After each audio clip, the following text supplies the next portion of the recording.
Hello.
So we'll wait for 2 to 3 minutes and then we'll start our today's session.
Okay, so hi everyone present here.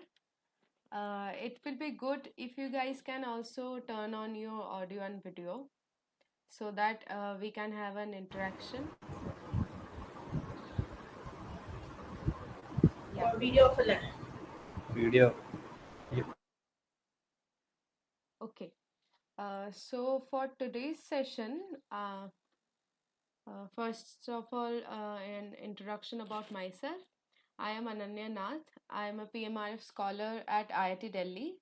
So I'm currently doing my PhD in the Department of Mechanical Engineering, and under PMRF as a TA-ship, I am doing this. I'm taking this live session in this particular NPTEL course, which is MM40 Aluminum Based Alloys and Metal Matrix Composites. So, am I audible to everyone?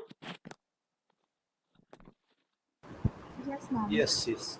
Okay, fine. So this whole session will be recorded for your purpose only. So this session will be further uploaded in YouTube. The study material and the YouTube video link will be provided to you through email, I think from NPTEL website only. So you can access to the materials and this video afterwards also if you have any doubt. So for particularly today's session, there is a small problem, so I couldn't access to the previous year assignment that I'm supposed to discuss in this particular session. So I need your help. So if anyone of you just can read out the questions and doubts that you guys are having on this particular course, it will be helpful for me.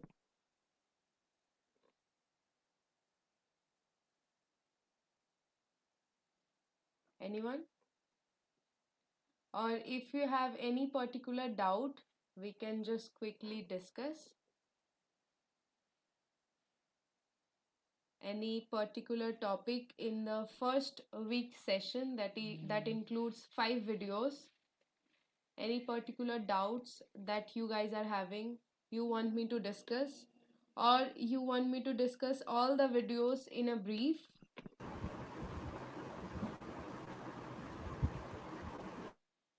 Yes, anyone?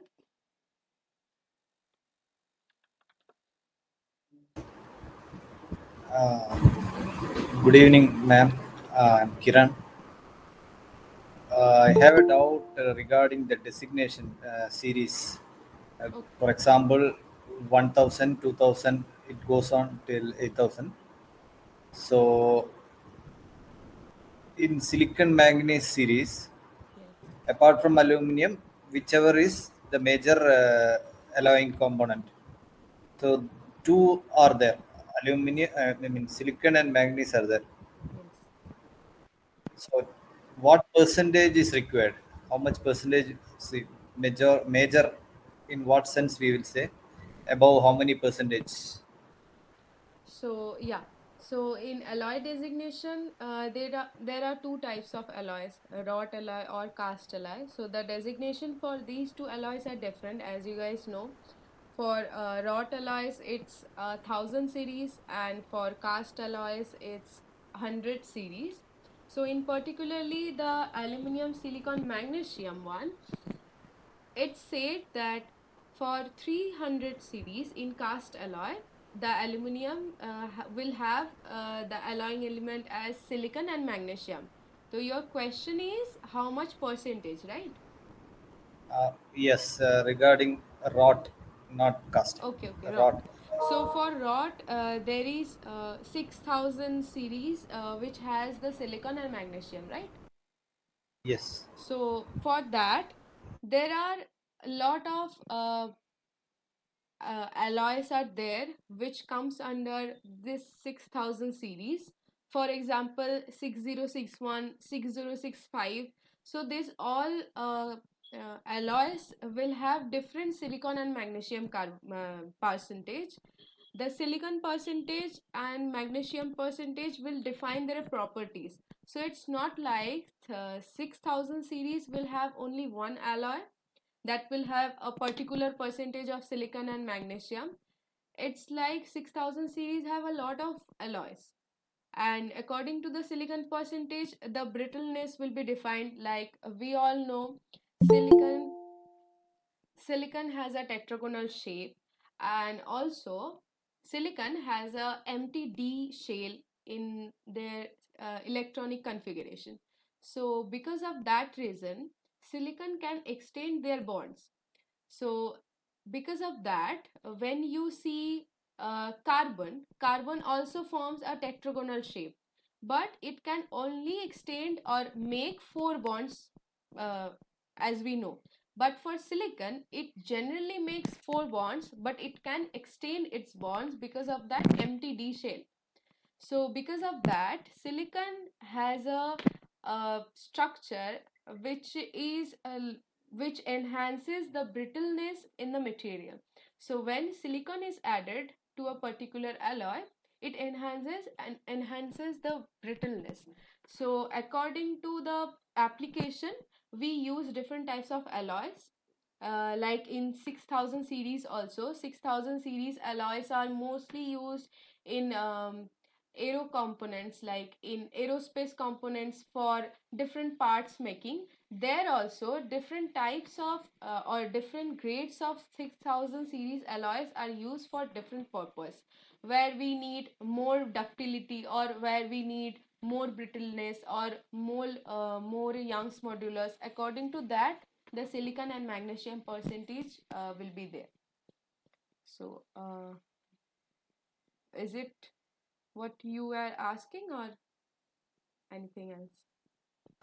See, I am not much into aluminum. I am very new to aluminum. I Okay, am basically from mechanical background, okay, not that much metallurgical. okay, But okay. still, when I was going through this classification, Yes, when we go through the 3000, I mean 4000 series also, yes, there was very little person when I went through a material certificate for a 4000 series yes, and 5000 series yes, and 6000 series. yes, All had this magnesium and silicon. yes, Silicon is like 0.01, some very less yes, percentage it yeah, will be there. yeah. So now what confuses me is in every series, these every elements are there. So when we say major alloying elements, there should be some percentage or something to Hmm. understand it. Hmm.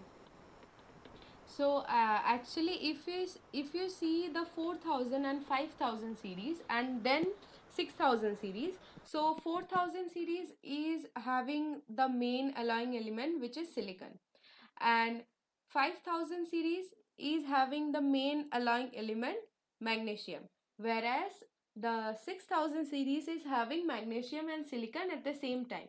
So what happens is, in rest of the two 4000 and 5000, both the alloying elements are present. So it's not like 99.99% aluminum and just 0.01% silicon in 4000, and for 5000 it's 0.1% magnesium and nothing else.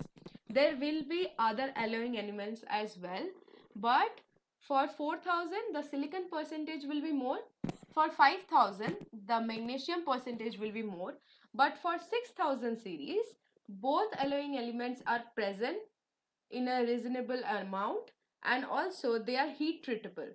That is also important point, because when you will be seeing the applications of aluminum different grades and aluminum alloys, so because this alloying elements, the mixture and alloying, these things are basically done for different applications. The all the things are dependent upon the applications where it will be used, because this is why alloys are made, right? So this is nothing like they will not be present. This certain specific and very important alloying elements, this silicon, copper, magnesium, this will be present in every alloys. But if silicon percentage is prominent over other, it will be called 4000 series.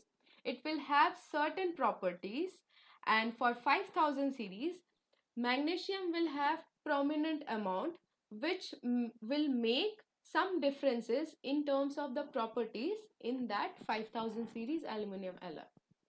And for 6000, both the alloy elements are present with a prominent amount or percentage. And like that, the properties are defined. Also, it's a heat treatable alloy, so the heat treatments will be carried out. For example, there is one heat treatment which is called precipitation hardening. So that can occur, that can be done to that alloy. It can also happen, it can like I want to use the 6000 series alloy, which is made of aluminium, silicon, and magnesium. Aluminium is the major element, and with silicon and magnesium is mixed as an alloying element.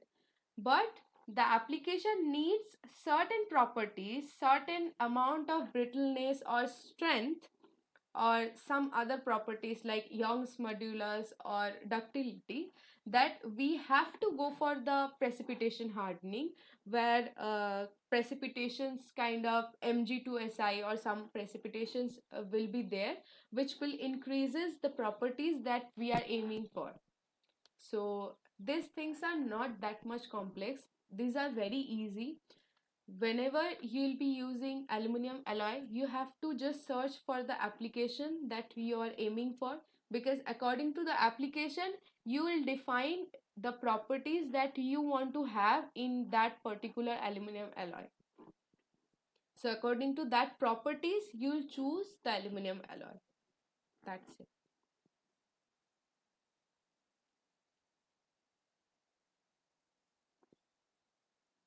So Okay, madam. Thank you. mm,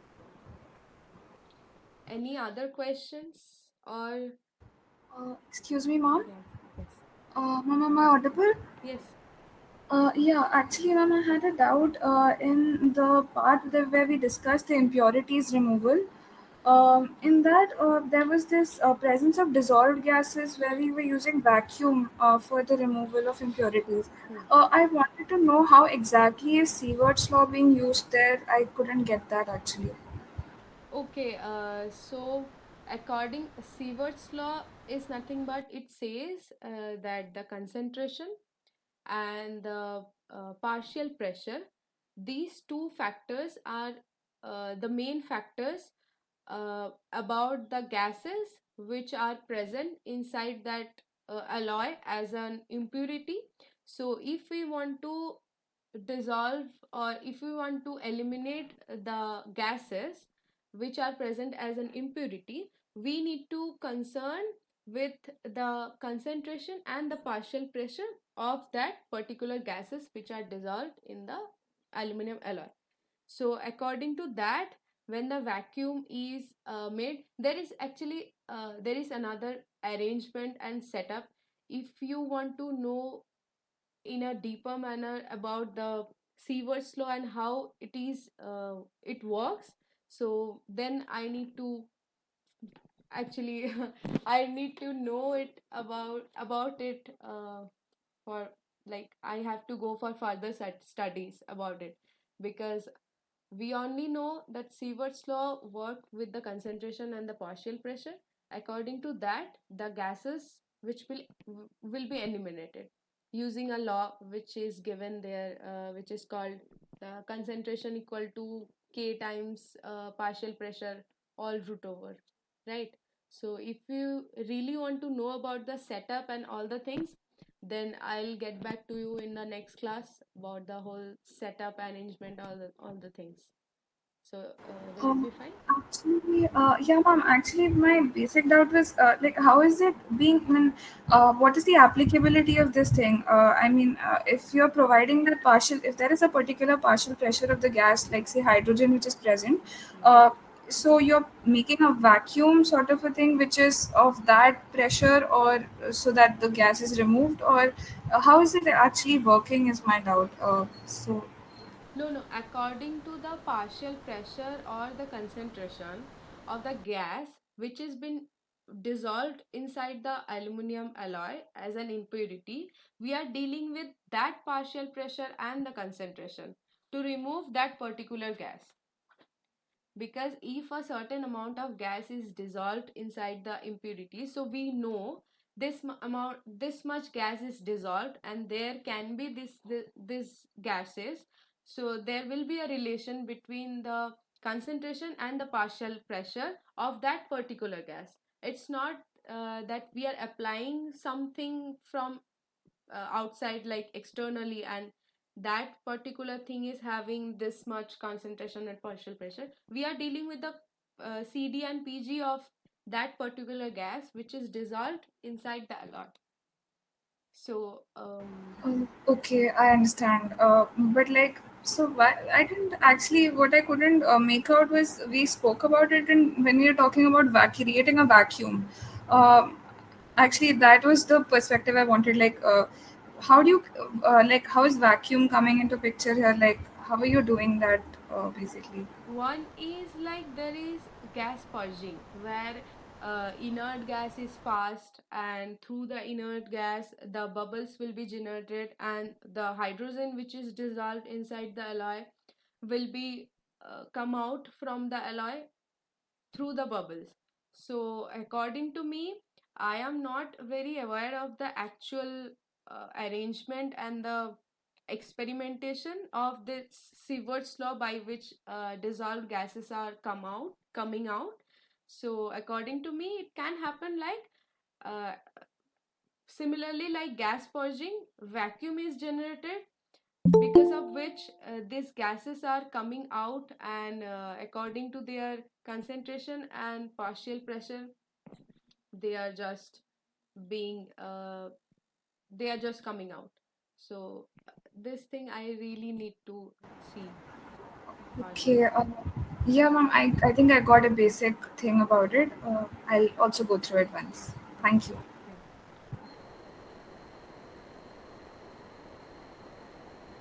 Yeah. Any other doubt, or someone just read out the assignments from the previous year so that I can go through? Anyone?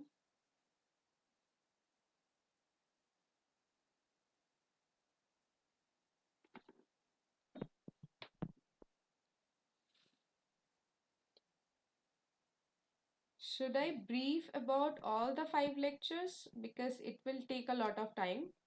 Otherwise, we'll go with your questions only. Okay, I'll ask one more thing. Yeah, yeah. Like, uh, what is the purity level of aluminum grade recommended to use in electrical conductors? In electrical conductors. So, okay, Yes, it's written that 1350 grade, which will have the 99.9% purity.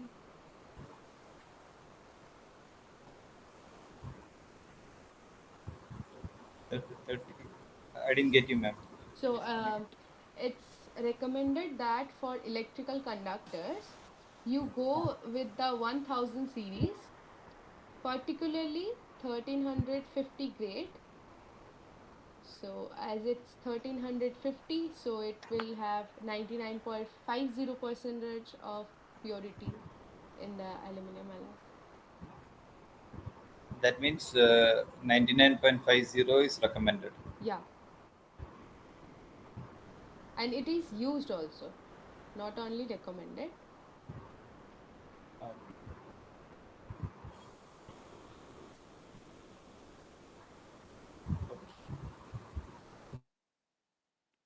Anything else?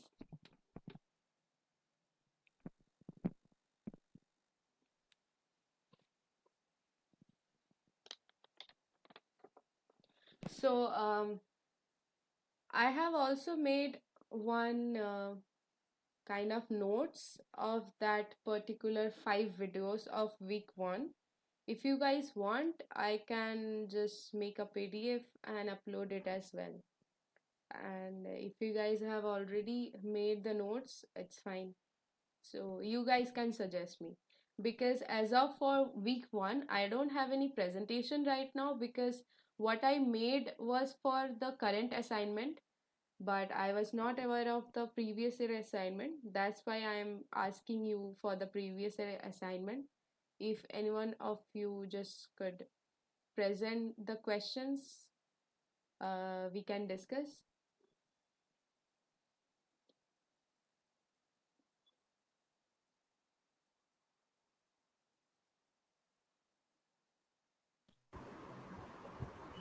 Hello, ma'am. Yes, Ma'am, can you please discuss the last lecture? last lecture. Okay, okay, fine. So the content is written over here. So last lecture has some uh, few points. So last lecture was about the hypoeutectoid and hypoeutectic alloy, right? Hypereutectic and hypoeutectic alloy. Yeah, this one. Yes, ma'am. Okay, so I need to start with the designation, because first there were the cast alloy and the wrought alloy. So the cast alloy had the 100 series and the wrought alloys had 1000 series, 1 to 9, where 9 is not typically used, and for cast alloys 1 to 800, and the designations were written for which alloys, which are the main alloying element, this that. So next, there was an aluminum and silicon diagram, where you have seen that because of the silicon and in that particular alloy, how the microstructure is got, and how the alpha aluminum is looked like in that particular alloy. The aluminum had a needle life shape in aluminum silicon alloy, and also uh, aluminum silicon alloy is heat treatable. So according to the heat treatment, if there is any precipitate, there will be some strength increasing, because when there is some precipitation hardening of a particular alloy, that was I was talking about earlier. So in precipitation hardening, what happens is, when there is one precipitate of a particular alloy, like for example, for 6000 series, this is an mgsi alloy. So if there is a precipitation of mg to si, this precipitation will increase the strength. How? This precipitations will present inside the whole alloy, and it will restrict the dislocation movement. So if there is any dislocation movement inside the alloy after the application of load or force, or with time, if the dislocation is moving, the movement will be restricted at the point where this type of precipitates will be there. So this is how the strengthening is done to the heat treatable alloys. This is one example. So after that, this can be counted under the modifying alloy or modified alloy. So these alloys are used typically for different applications. So application wise, we go for the different heat treatments of a particular series alloy. So after that, sir has discussed about the hypoectatic and hyperectatic alloy, about of the aluminum silicon alloy only. So for aluminum silicon alloy, when it will be called hypereutectic, when the silicon percentage will be more than 12.6, and when the silicon percentage will be less than 12.6, it will be called hypoeutectic. And the alpha aluminum is the most pure form, which is called proeutectic. So in hypoeutectic, it's if we are taking example of the cast alloy, so there one example sir has drawn, like the aluminum 356 alloy, where there is 7% si, means silicon, and 0.3% magnesium. By heat treatment, the strength can be improved, as I said. So the Mg2Si precipitate, if it's forming after precipitation hardening, it will certainly increase the strength. How? As I said, the dislocation movement will be interrupted at the point where this precipitations or precipitates will be there. So this is one example. So next, sir has drawn some other examples as well, like 333 aluminum where 9% silicon and 3.5% copper is present. Then 332 aluminum where 9.5% silicon and 3% copper and 1% magnesium is present.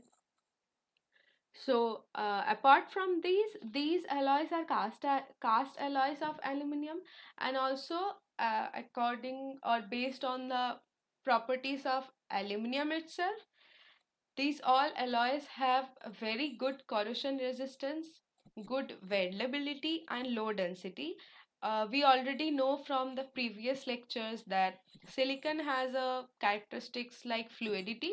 So when silicon is added to the aluminum alloy, it will certainly increase the fluidity in that alloy, particular alloy, in terms of doing any other operations, like when we are going for casting or casting, the fluidity is important. So it is so this type of aluminum alloys where silicon is present are do have good castability.